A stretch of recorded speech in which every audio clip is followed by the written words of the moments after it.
Okay? So, kompleto na yan. Mhm.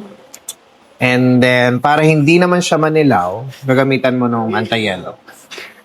How frequent? Sa hair mo, mga twice a week. Twice a week. Kung Okay. every other day ka magwawash, timing mo lang. Mhm. So, kung every other day, sa pangatlong hugas, Then tsaka once. i-condition. Okay. Ang i-partner mo dito, ma'am, yung treatment. So, it's a hair mask. Concentrated siya.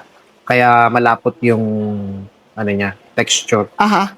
Is it all Mas all maganda, over ma'am, o ano lang? gitna pababa. Gitna Tapos yung pababa. matitira, pwede mong i-ganon. I-match mo. Aha. Pero mas kailangan kasi ng hair, ng moisture, mula gitna pababa. Pababa. Okay. Normally, binababad siya 15 minutes. Okay. Nilalagay siya medyo damp or basa pa ng konti yung buhok. Okay. So, hindi na ako magpa-plancha.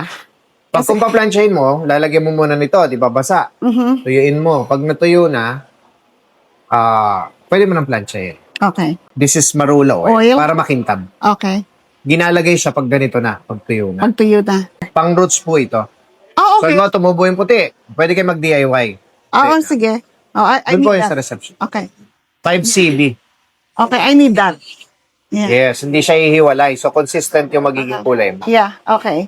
Kahit ako na lang ang gumawa. Oh, pero root lang po yun. Oo, oo, oo. Kasi ito, mame-maintain mo na to ng anti-yellow eh. Okay. Ingat. Salamat. po. Salamat! Thank you so much.